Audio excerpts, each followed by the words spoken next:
After Movie Diner podcast takes you to Wizard World, Philadelphia Comic Con.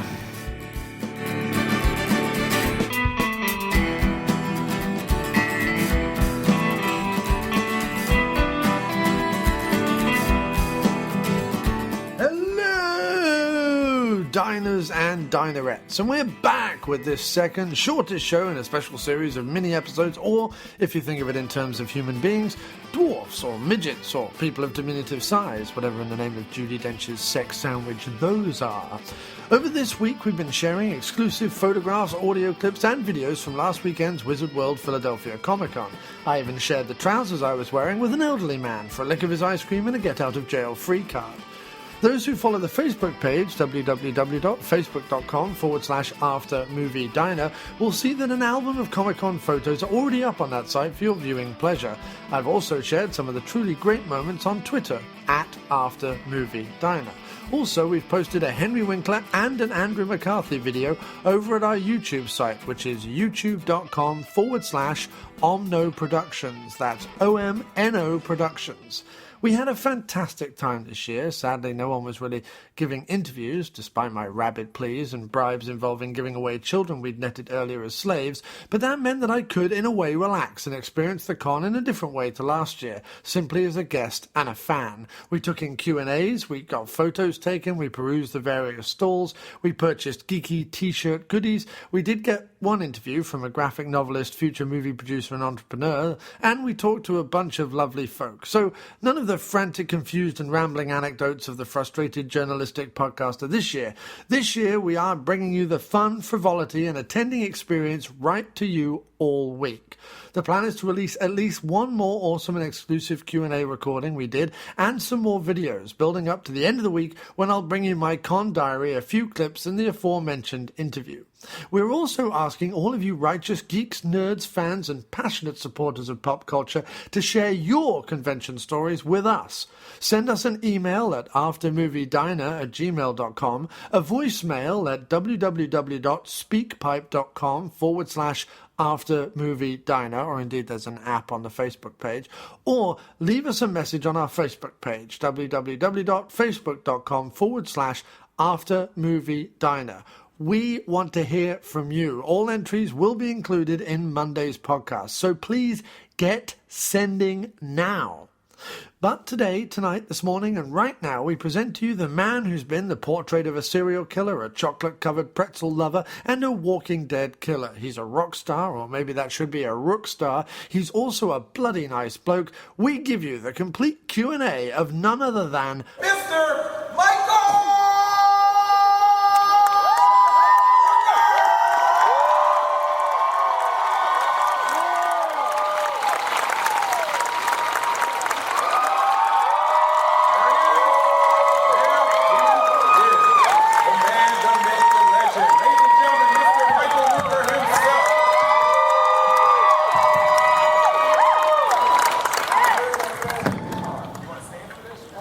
Fuck yeah, I'm standing. Oh, sorry.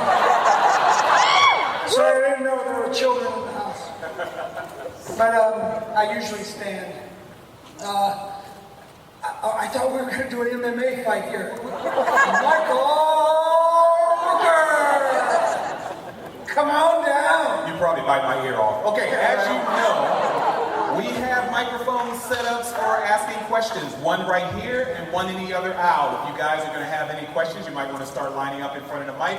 We're going to start taking from each side. But in the meantime, let's get an update on Mr. Rooker here. Dude, what the hell have you been up to lately? Nothing. How about you? Trying to get a haircut like yours, man. Yeah, I do the same thing occasionally as well. Acting skills, huh? Okay.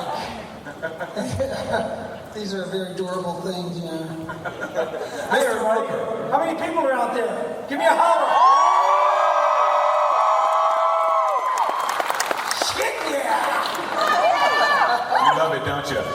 Alrighty, before we move on to Walking Dead, because I know that's what everybody wants to hear about right now, let's get a brief update on probably some secrets that Michael probably cannot tell us, but we're going to try and force it out of him anyway. Guardians of the Galaxy. What the hell? Yeah, I know. You like that, huh? Sci-fi and comics, man. So what's your role? What do you got going on for it? I don't know what you're talking about. Guardians of the Galaxy. I don't know anything about it. Why are you asking me that? Does everybody know that Michael Rooker has been signed for a major motion picture called Guardians of the Galaxy? Would you like to know what exactly it is that Michael Rooker is going to be doing in Guardians of the Galaxy? I don't know what he's talking about.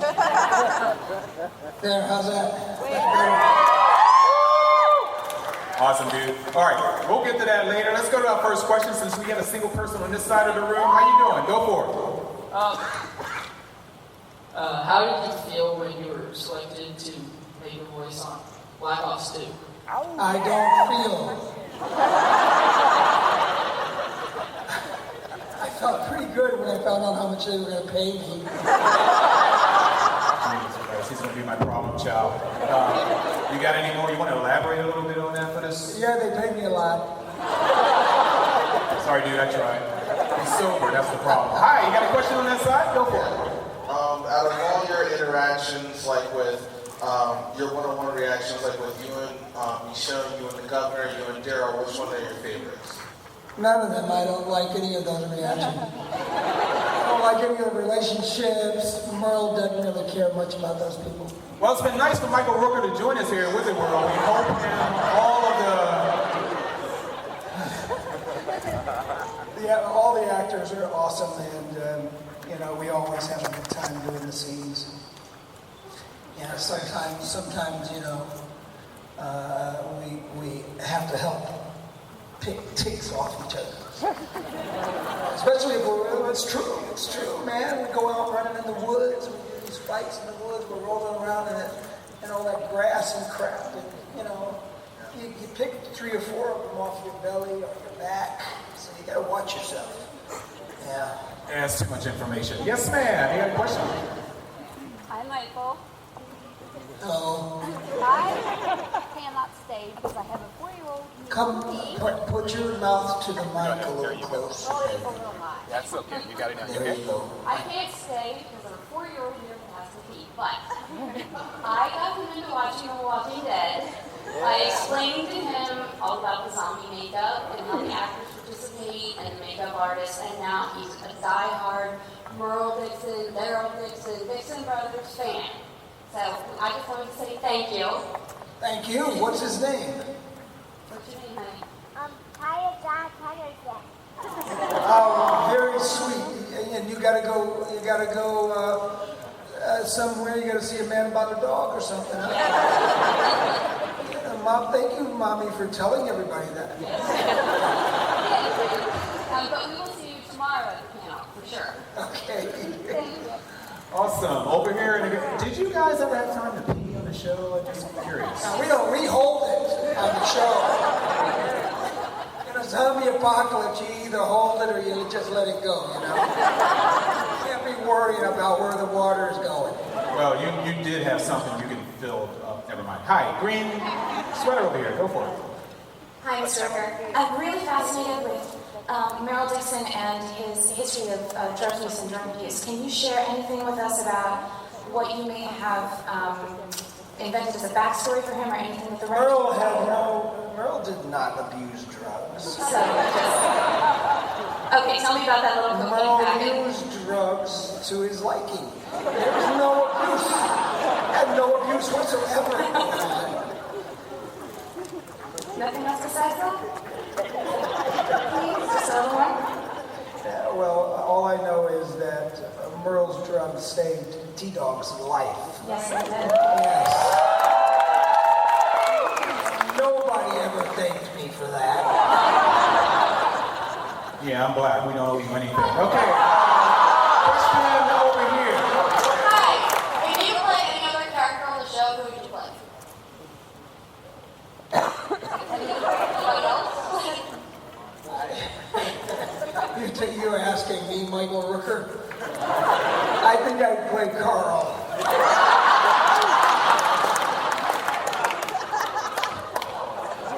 He's got the cool hat, you know. You want to play Carl so you can start your psychosis all over again. I have a feeling Carl may be the last one standing one of these days. You never know, but I think Carl's got a cool role. He's got definitely has some. He has a future in the show, you know. And then, I got to tell you, I just saw that cat. Oh, yeah? He's growing. Yeah. Yeah, you got to stop feeding him, I think. He's growing. He's gotten about an inch taller. Yeah. Did you play any sort of father figure to him? Oh, what the hell am I saying? Never mind. Over here on this side. That's right, dude. Merle is sort of a father figure to Carl, and the cop's a father figure or a brother figure to Daryl. There we go. We just did a little switcheroo there. Hey, man, how you doing? Good, how are you doing?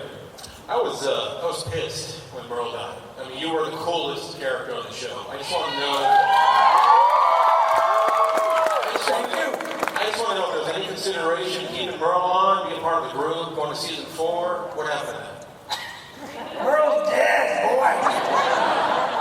Merle's zombie's dead. I'm deader than dead. I'm not going to believe that. There's such a thing. No consideration keeping you on. Flashback. Before killing you off. Flashback. Oh God, I don't know what went on in those boardrooms, but all those decisions are made backstage, and we actors are not usually privy to all that stuff.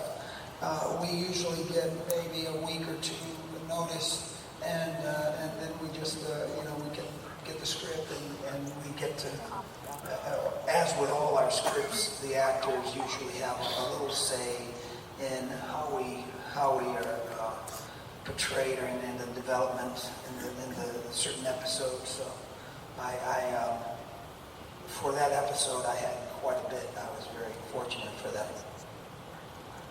Excellent. Yes, sir. Hello, Michael Rooker. Hello. For anyone who's here and not familiar with it, would you care to talk a bit about Henry Portrait of a Serial Killer? No. At all? No. What about it? Anything. Just tell me anything I don't know about it. You probably know more about it than I do. I haven't seen it in a while. Yeah. It is a favorite of mine. No, it was my first movie, first role that had any sort of through line. It cost about $120 to make. $120,000. It cost nothing to make. We brought our own lunches. I stayed in character all day. Let's see, what else?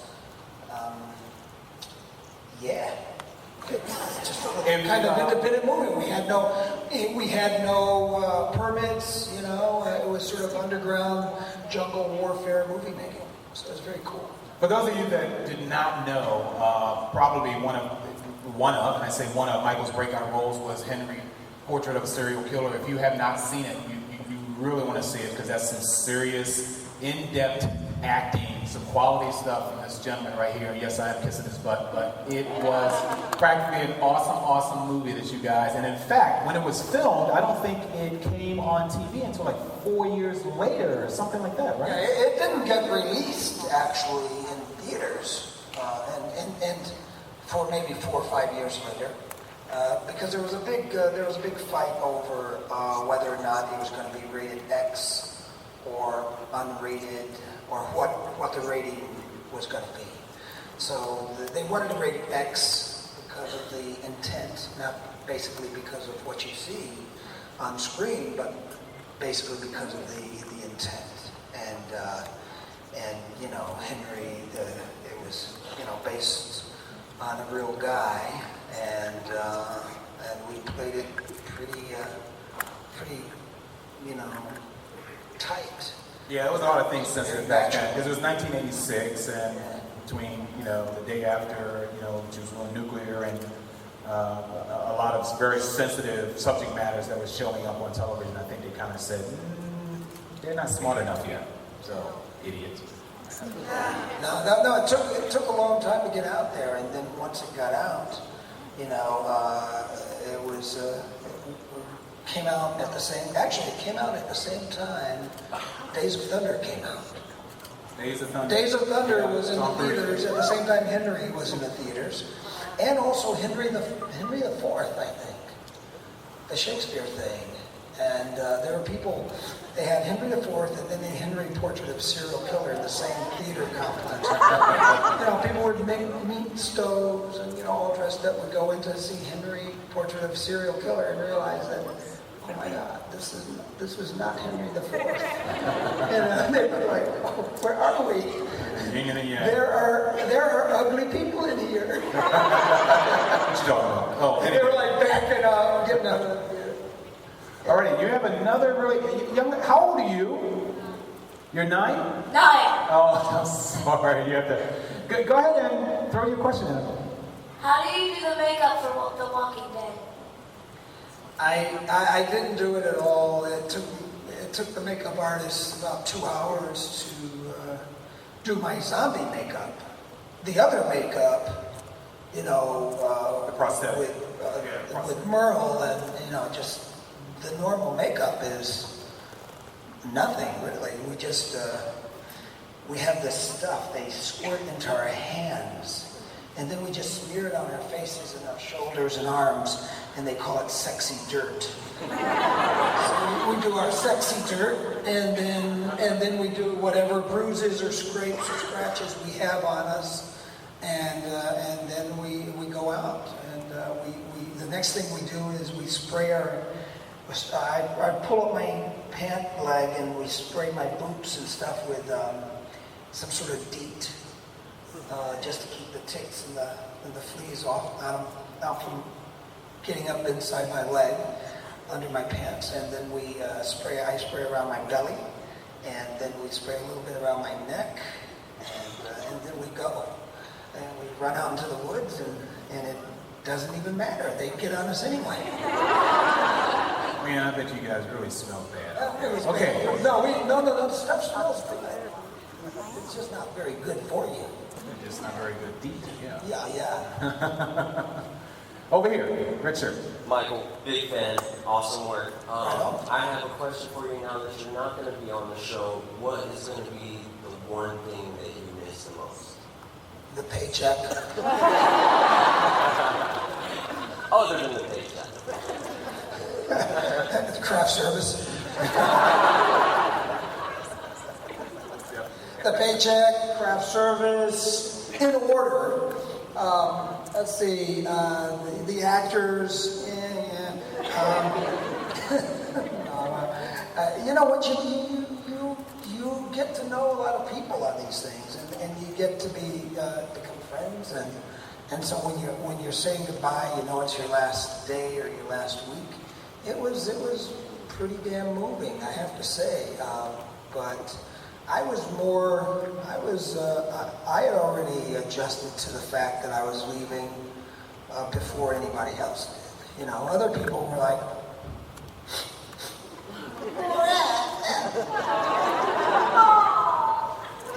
they were whining and crying. And how long did you cry? I didn't cry at all, man.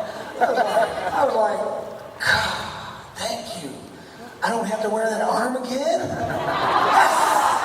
Thank you very much. Little Merle can go away. Ladies and gentlemen, you do realize tomorrow will be the first ever Walking Dead reunion show. Right? Really?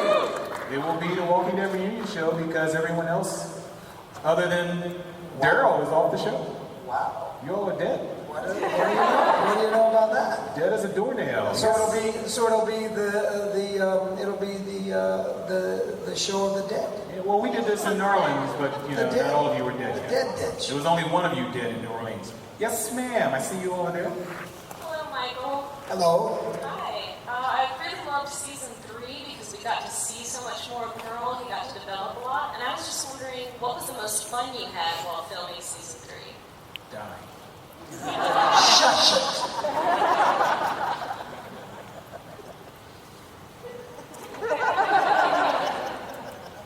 You know what? The entire season 3 was really cool for me. I had a great time. You know what? Life is short, and especially on The Walking Dead, life gets really short. So you got to enjoy it while you can, and I intend to do that. And so I really, even when the badder I am, the more I enjoy it sometimes. So it's always fun to take Michonne's sword away from her. Flick it away. And especially when she doesn't even know it's going to happen. All of a sudden it just rips right out of her hand and she's like, oh my God, my sword. It's good. It's fun. Well, I don't know who we hated the most during season 3. Who you what? I don't know who we hated the most in season 3. You were the governor. Yeah, Merle. Suck ups. Okay. You can't really hate Merle. I mean, Merle just does what comes natural, you know.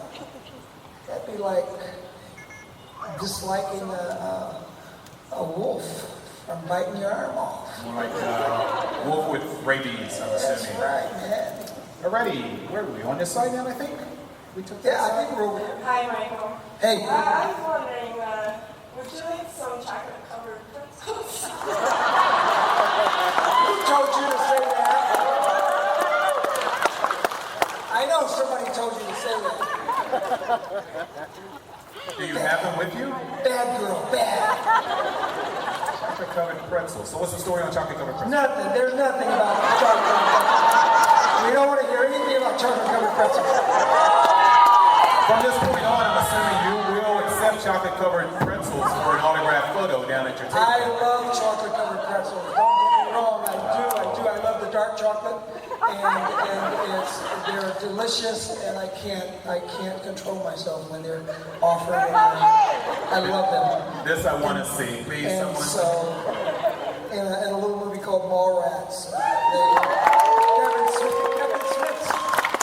Kevin Smith found out that I love chocolate-covered pretzels, and he wrote this scene in. And so, I mean, most people know about the scene, so I won't have to elaborate on it. So, if you don't know about it, go watch the movie. Young lady, right over here. Hi, I'm a huge fan. My question is, if Daryl had died instead of Merle, do you think, what would Merle do? Like, do you think he would, like, leave the prison? Or kill everybody there and take it for himself? Or just stay there with him? I think it'd be Merle, Carl, and the little baby. So you'd kill Rich? Everybody would be gone. And we just go off into the sunset. With bodies laying in your path. It would be a sweet, sweet ending for everyone. Yes, so young lady, please do not grow up to be like this gentleman here. That's not true. All righty, thank you. Yes, sir, keep calm and chive on. I just want to say that I had nothing to do with the chocolate-covered pretzel question. And I just want to thank you for being able to play such despicable characters. So you are an incredible actor, or you truly are an a-hole at heart. But thank you, seriously. The second one. You'll never know. Very good. Yes, sir, over here. Hi, yes. I just wanted to ask you, what of all the episodes that have been done so far, what is your favorite and why? You know what? My final episode was an awesome episode, but I got to tell you, the finest piece of writing that I've ever had the privilege to attempt to get right happened in season 1 on the rooftop, and it was a monologue, and it was a 4.5-minute monologue, and it was just me going from delirium to just praying to God and trying to get loose and finally making the decision to cut my hand off. So it was quite a piece of writing, and I'm not even in the entire episode. I'm just in the teaser of the episode. And that is by far my favorite piece of The Walking Dead that I was involved in. I just think that skill on your part is what garnered you a role as a regular, because you were not slated to be a regular No, I wasn't. during that season, but just the skill and the acting, how you executed that, it had me glued. I mean, personally wanted to kick your ass, but I mean, it really had me glued to the TV. Wasn't that fantastic acting on this special?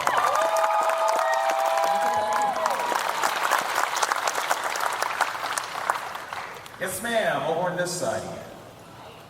I was wondering if you guys ever played pranks on each other on set. No. No. Never. Never? No. You guys seem like a big family. That's not true. No? No. We don't even like each other. Tell them about the party. You gotta like each other to play pranks on each other. No, we I think a few people do that. I don't play games. That stuff. Not me.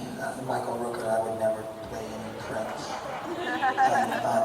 You don't have one prank that you can say to this, that you can tell this young lady. Unsuspecting actors, I would never play a prank on One prank that you have ever played on anyone on that set. You have nothing you can tell this young lady who's standing there patient. No, there's no pranks. We're dead serious. We work really hard on this. Chocolate covered pretzel. Never. I think that's all you're going to get out of it, man. No, yeah, we don't, there's been a few, but. Oh, there you go. Give us one. I think Norman Reedus can probably answer those better than I. We'll ask him tomorrow. That's what you're going to do at the Walking Dead panel tomorrow, ma'am, is just make sure you put that question. If you're in the room, I'll find you and have you ask that question again. Okay? I'll never tell. We'll let the boys make them fess up. Hi! Hey. Is that two? Can you? Hey! You can rotate it down to you. There you go. Were you excited about the Walking Dead game that came out, Survivor Instinct? I was excited that it actually came out, yeah. I played it like 3 times. Yeah, it was pretty cool. We did, me and Norman both did our voiceover work on that game in separate cities. He did his in Atlanta, I did mine in LA. And it was pretty cool, actually. I think if you go online, if you go on YouTube, you'll see, I think they put out a video of the process. So you'll get to see myself, and then separately you'll get to see Norman doing our voiceover for portions of that game. Kind of cool. Yeah, you seem to enjoy doing voiceovers, Call of Duty, things like that. I've been doing a lot, and it's been very cool to do the voiceover for like The Walking Dead, and also for Black Ops 2. We did all the motion capture and stuff like that. I've been digging that. It's pretty cool. Easy.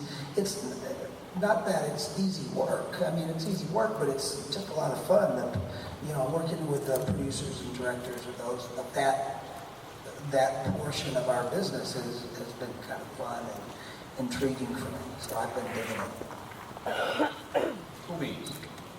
All right, thank you, young man. Appreciate it. You wear any underwear in that Hot Atlanta sun when you out there filming? I know somebody's going to ask. I thought I'd get to it first. Do what? You wear any underwear when you were out there filming in that Hot Atlanta doing walkout? Yes, sir. Over there, the Green Power Ranger. Just a quick question. If you could have one brand of beer in the apocalypse, what would it be?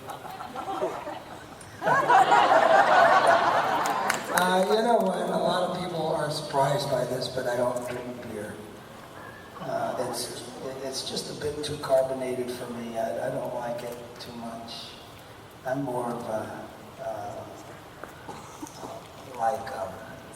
whiskey or some sort of liquor type drink myself. So. All right, you okay? All righty. The underwear in the hot sun. Underwear. Yeah, underwear. You wear underwear? Underwear is good to wear. Okay. Okay. All right. Yes, sir. After you left the show, what happened to little Merle? Did you get to take it home with you to make sandwiches or anything?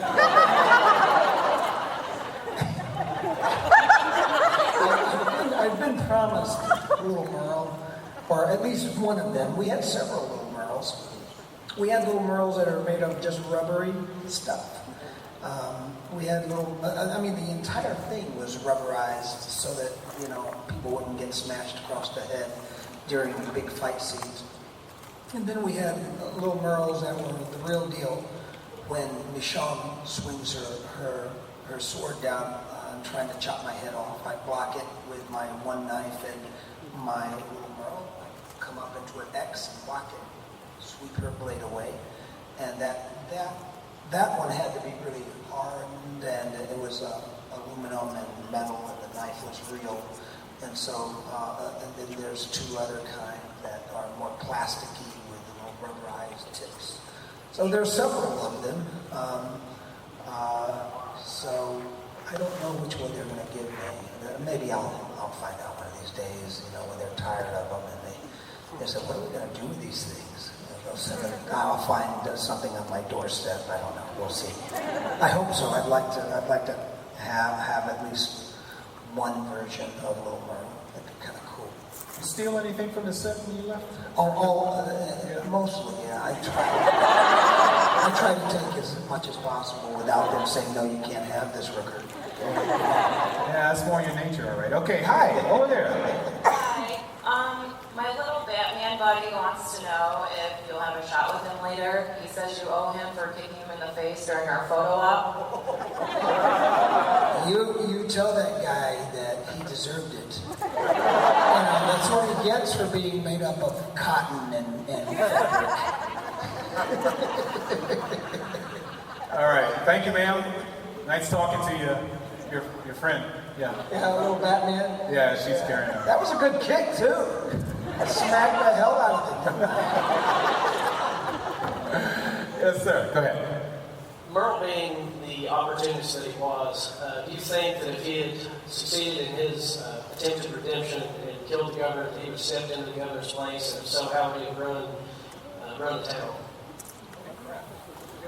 No. I don't agree. Merle has no, at that point, on the rooftop, Merle wanted to be the boss. But by this point in Merle's development, he has no desire to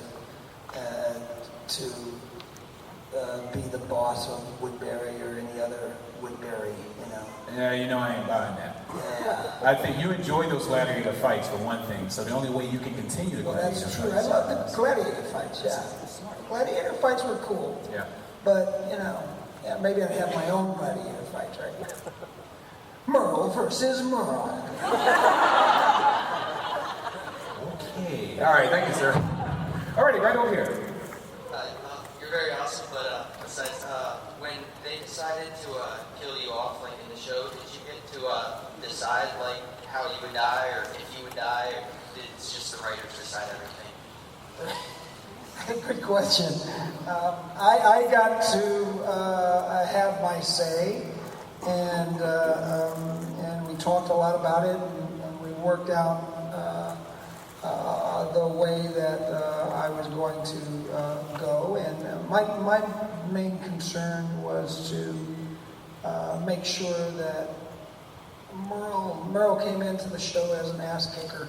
And if Merle's going to leave the show, I wanted Merle to leave the show as an ass kicker.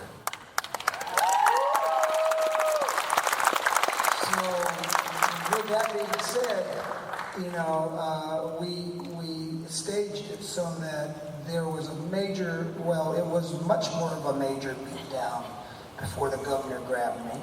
But at least there was gun butts across the head, boots across the head, the ribs, the legs. There was a nice beat down before the governor, so to soften up Merle a little bit, a lot actually, before the governor grabbed me. So that was my main concern, because when you develop a character like Merle Dixon, you can't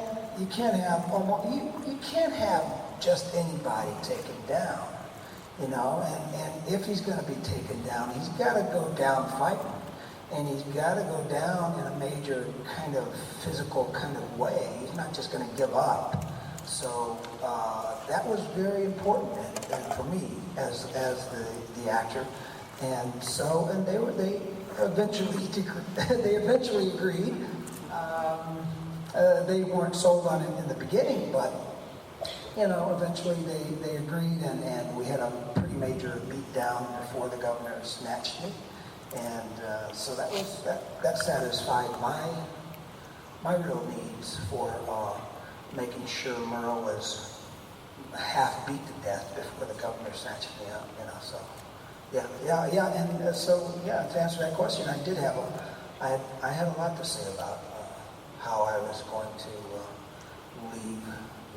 You need a lot of prep for your role. I mean, when you receive this, do you need a lot of preparation for your role? When you see the script, you know it's coming, and you know this is going to be an intense scene that they're going to film. And you put yourself in some sort of mindset and what they're going to be looking from you.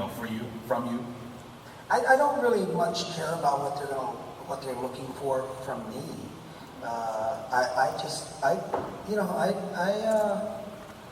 There's not a lot of preparation, involved. I mean, by the third season, you know this character better than anyone, better than the writers, directors, producers, because it's internalized already. It's internalized the first time you do it. So by doing a show like this as an actor, you're reinforcing this internalization every week. So by the time you're done with season 1, season 2, season 3, there's really almost no internal preparation for this kind of stuff. So all you got to do is maybe learn your lines and go on and do it, And those change quite often too, how we say it. Because I'm originally from Alabama, so I tend to colloquialize my lines. All the writers aren't from the South, so they say things, they write things the way they will write them, and so it's my job to change it so that it's more natural and more real, And that's kind of what I do. That's what I do just about all the time. Well, it's easy for you to say, but for us, we see talent, just sheer talent. I don't think I can do that. Hello, Michael. Hello. My question to you is, Norman has talked about that there's death dinners for the people when they leave, and so I'm wondering if you had a death dinner and if there's any stories that you could share with us about that. I had a death dinner. I didn't finish all my food. And we didn't talk about anything from the show, practically. We just hung out and ate and talked about other things. And we were at a regular restaurant, so we couldn't really talk a lot about what was going on or anything like that. It was not, my death dinner was not in a private room or anything like that. So we were just at this small restaurant, and there were other people around. So we couldn't really talk about any of that. It's sort of like the pink elephant in the room. You know it's there, but you don't want to say anything. And so that's kind of the way it went down. And we just had dinner and did a few little chit-chats and talked a little bit about other things and hung out. That's kind of what we did. It was kind of cool though.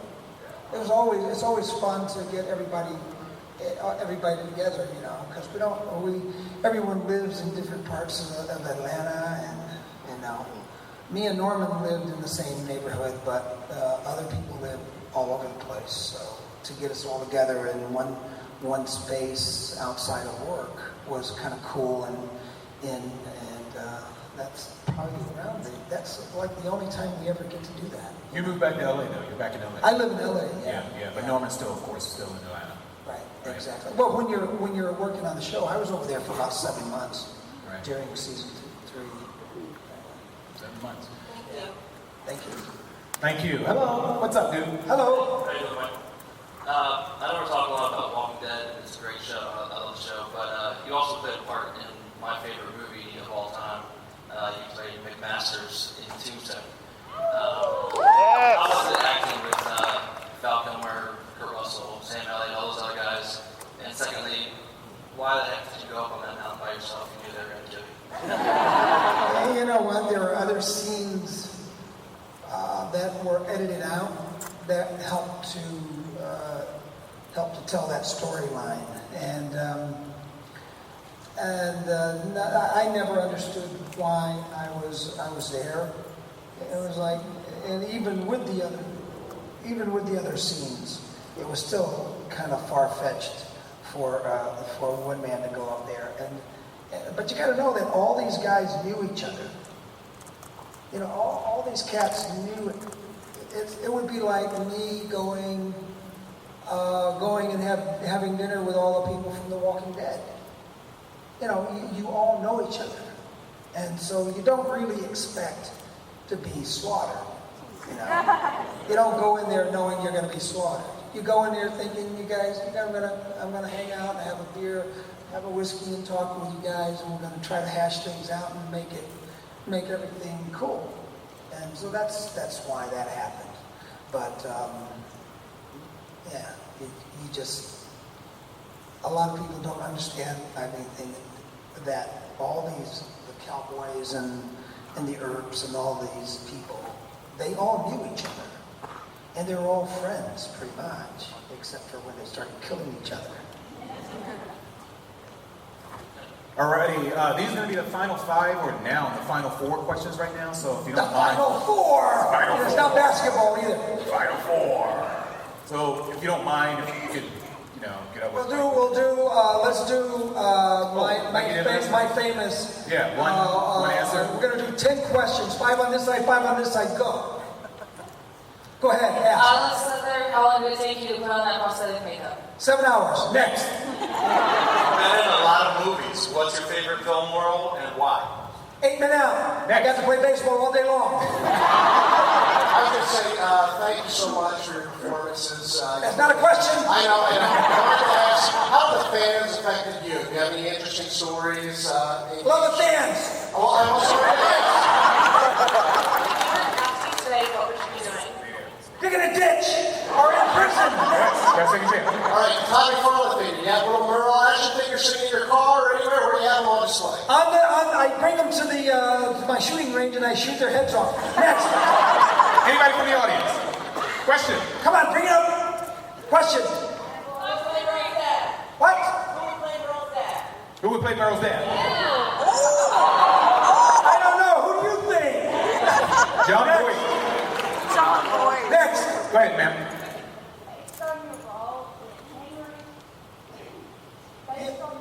Yeah, go ahead, baby. Spit it out.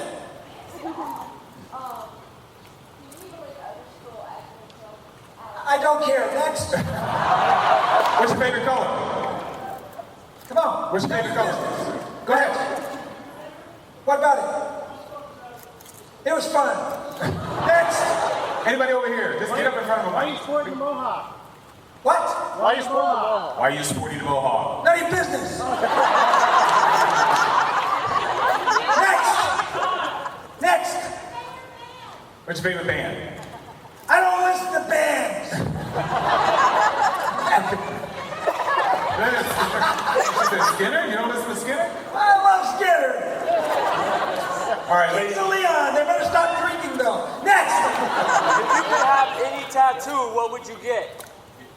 If I wanted to get a tattoo, what would I get? Tattoo today, what would you get?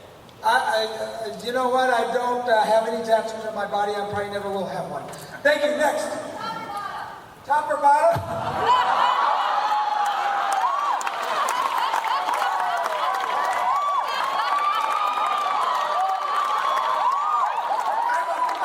I flipped it, baby.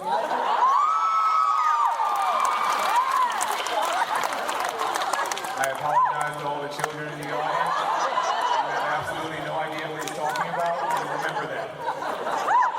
Ladies and gentlemen, without any further ado, that's going to end our session.